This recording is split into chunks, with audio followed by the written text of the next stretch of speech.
Hello and welcome to Comic Book Herald's Krakin Krakoa, where I am exploring X-Men Dawn of X, the new world of X-Men that began with Jonathan Hickman written House of X and Powers of 10. Today we're talking about Fallen Angels #1. I'm Dave Busing, founder and editor-in-chief of comicbookherald.com, where you can find all sorts of reading order guides, analysis, and commentary as you like. If you like the channel here, Comic Book Herald on YouTube, please like and subscribe. If you like the podcast work, look for Comic Book Herald or Best Comics Ever and subscribe there. Or you can check out our Marvel Reading Club at My Marvelous Year Pod. Let's get into Fallen Angels #1. 2019 release by Bryan Edward Hill, Szymon Kudranski, and Frank D'Armata as I continue to explore all elements of the exciting Dawn of X. Spoilers for Fallen Angels #1 and X-Force #1 will follow. Today I'll be answering what's the role of Fallen Angels in Dawn of X. This is harder to answer than any book in the new world of X-Men so far. What's the Marvel comic book history of the key players in Fallen Angels, including Kwannon, aka Psylocke, X-23, and Teen Cable? Theories about the role of Overclock drugs in the Dawn of X and why it feels like Fallen Angels has failed, where so many Dawn of X books have succeeded so far. So, what's Fallen Angels? First off, let's tackle the aggressively strange dinosaur in the room. Why is this comic book title referencing 1987's 8-issue miniseries Fallen Angels by Mary Jo Duffy and Carrie Gamil? I'll admit to some temptation to recap the original and search for clues, but I really don't think they're going to apply much to the actual Dawn of X 2019 Fallen Angels. Bryan Edward Hill has described Fallen Angels as a book about those who are not satisfied with heaven. The writer is using the legacy title here more aligned with the story of Lucifer than seemingly much to do with the original Fallen Angels 8-issue miniseries. No, not specifically Vertigo Lucifer, but I think if that's your reference point, you're probably going to be fine. It's those who have, fallen from paradise. For those of you who are not going to be satiated until I explain the relevance of Fallen Angels, cameo stars like Devil Dinosaur and Bill the Lobster, I would recommend you just go ahead and read this 8-issue miniseries as part of Comic Book Herald's X-Men Chris Claremont era reading order, because it very much ties into what's going on into New Mutants at the time it was released, again in the late 1980s. In particular, we know that Fallen Angels is going to concentrate on quote-unquote wartime X-Men characters, and the idea of mutants whose whole lives have been about fighting for survival. What does it look like when those mutants find themselves in utopia, in a place full of peace?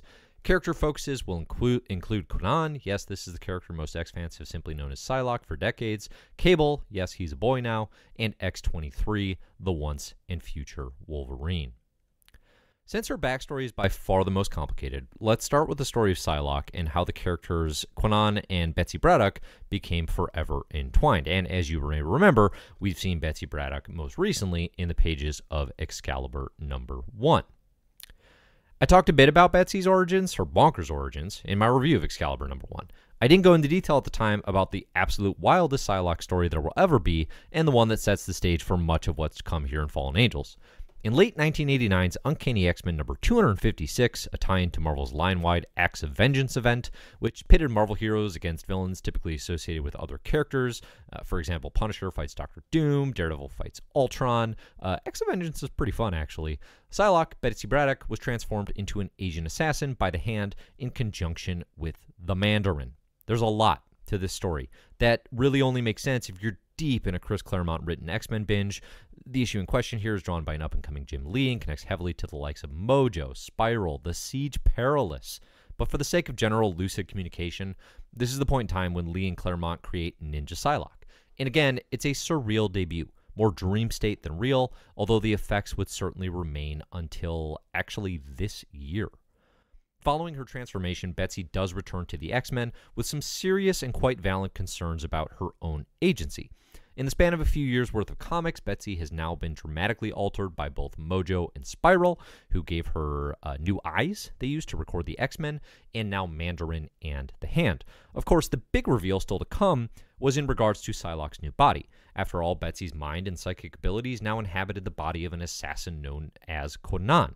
Now, there have been a lot of different approaches to the other half of Psylocke's transformation, and at the end of the day, none of them really changed Marvel's clear preference for the hypersexualized and way more action-oriented Lee and Claremont Psylocke design, which frankly met a lot of fans' preferences in 90s comics, 90s X-Men comics as well. So whichever alias you want to use, Kwannon, Revanche, Nothing, no, seriously, Nothing was one of the character's aliases. The main takeaway from this story is that there's another person in the Psylocke body swap, and for years she has been outside her original body. After the two women's first major confrontation in 90s X-Men, I would look to the 1991 series launch at issues 17 to 22. Revanche, as she was going by at the time, even joined the X-Men for a minute until the creative teams finally decided this whole situation was way too complicated and killed her off via the Legacy virus. In fact, the drive for Kwannon and Betsy to return to their original forms and respective races only recently occurred in the pages of Hunt for Wolverine, Mystery in Madripoor. As for Cable, I won't explore his whole deal. There's always the complete Comic Book Herald Cable reading order for that, other than to say late 2018's Extermination event kicked off with Teenage Cable killing OG Cable, the one with the muscles, guns, and the pouches, and pretty firmly declaring this is the new Cable now. Dawn of X has doubled down on this stance, with Boy Cable starring in both Fallen Angels and this week's Hickman written and Lionel Francis Yu drawn X-Men #2. How does Fallen Angels fit into Dawn of X? There are two recurring themes to Fallen Angels. The first is a fairly ham-fisted assertion that the warriors and killers of the mutant world do not feel a sense of belonging in Krakoan paradise. None of us have a place in paradise. This is repeated quite often, and frankly, it's heavy-handed as hell. This is a vaguely interesting concept to explore. Mutants who simply feel uncomfortable with a peacetime president. But it's also genuinely strange to explore through the lens of heroes in the X-Men world when this island is famously now full of genocidal maniacs, murderers, and out-and-out villains by Marvel Comics history standards. If we want to dig into Psylocke, X-23, and Cable's discomfort with their legacy of violence, how about Omega Red, Selene, Gorgon? Mutant villains, famous for very similar problems. The second recurring theme is Psylocke's connection with mercy. Clearly, all mutants on Krakoa have been granted mercy in biblical parlance. In biblical parlance, Krakoa offers the sort of no-strings-attached mercy of a god. You know, it's what you've done in the past doesn't matter now. You've been absolved. Your sins are absolved. This is juxtaposed with Psylocke's upbringing, teaching her that violence is itself a mercy. Hill seems interested in the question of what mercy means and who is worthy of it. And I think it's interesting to explore in this world of X. I just have to think there's a very, very compelling Suicide Squad-esque hook here of some of the more traditionally villainous characters in the world of Marvel's Merry Mutants. In terms of a role in Dawn of X, Fallen Angels uses these teams and Psylocke's visions from a god, not a hoax, not a dream, not an imaginary story, to engage in a series of very serious conversations in exceedingly badly lit rooms with Magneto and Mr. Sinister. The roundabout result is more or less another Strikeforce team. Fallen Angels actually reads very much like a pitch for X-Force 2.0. Not at all surprising considering all three major players here, Psylocke, X-23, Cable, so far have legacies with the franchise, going out on missions to explore the threat and the mysterious Apoth entity and his pharmaceutical expansions. And since we're on this panel, here on the YouTube screen, Kudranski is obsessed with extreme close-ups on Psylocke's eyes and the mouths of those she is speaking with. I have to think there's some intentionality here. Psylocke is a character in this book tied to Vision. Sinister and Magneto are the orators in her way, but visually it's awful storytelling, and Daramata's colors are so dark. It seems like a strange complaint. I once had a friend say to me that Game of Thrones was too dark, and I took that to mean content-wise, and they were like, no, literally, I can't see. Obviously, very famously in the last season this happens. Fallen Angels has that kind of vibe. Why is every background black? Why is nothing in this world? Someone turn the lights on Krakoa, please, because this book is not doing it. In heading out to explore her visions, Psylocke enlists the aid of X-23, Laura Kinney, the once and future Wolverine. If it feels like Laura has regressed since her time as the all-new Wolverine, well, it feels that way to me too. In Fallen Angels #1, we see Laura demanding a life without Logan's shadow, while simultaneously paraphrasing something her clone daddy said in the pages of X-Force #1 regarding the safety everyone is feeling on Krakoa. Now, this line we know to occur after X-Force #1, in which Krakoa was, and again, spoilers for X-Force #1 here. If you're coming in sort of out of order, I would recommend going back and reading that or checking out my review. 3, 2, 1. Krakoa was invaded, and Professor X was pretty famously at this point, shot in the head. And we have Magneto talking to Psylocke about his passing, right? Like in this book and in X-Men #2, we're going to see mutant kind is talking about Professor X like he's dead. Now, I don't believe this to be true, but regardless, Laura's saying mutants have never been this safe in the wake of X-Force #1. Weird take. Not really true. I'd also mention here, still Laura has progressed since her debut in the early 2000s. She's a character capable of enjoying things and of humor. Just look at her relationship with Gabby in Tom Taylor written issues of All New Wolverine. That is not clear in Fallen Angels, and there's little suggestion that it might become clear if you're a fan of Laura Kinney, the character in X-23. I am nervous that this take on the character is really not going to be what I've come to love about her this decade. All right. The most interesting component of Fallen Angels to me is the idea of competing designer drugs with the Krakoan gifts Professor X and company used to leverage their amnesty on Krakoa. Overclock sounds very Infinite Jest. Euphoria, where it feels like months pass in the course of minutes. It's this sort of digital drug that you sort of hook in rather than, pills or plants as they reference here. The notion that's created by some sort of godlike entity, not maybe a mutant as far as we know, and clearly at odds with Psylocke and possibly all of mutant kind, sets the stage for a very interesting battle. It also has the potential to create unrest in a society dependent on Krakoan drugs. What if Overclock is designed by a mutant of sorts? Would humanity continue to trust the drugs of Krakoa? Speaking of which, does humanity trust the drugs of Krakoa? This seems like a broad assumption that does not necessarily stand up to scrutiny, and something I'd potentially like to see explored more in Fallen Angels. Speaking of the comic's first issue, the use of data pages is another major miss, only shoehorned in at the book's end rather than utilized for pacing, as we've seen across House of X, Powers of X, Dawn of X. There are a lot of jumps between characters and places where data page breaks actually would have made a lot of sense, but again, Hill only incorporates at the very end. This winds up feeling more like an editorial mandate or afterthought rather than a careful part of the book's construction and pacing.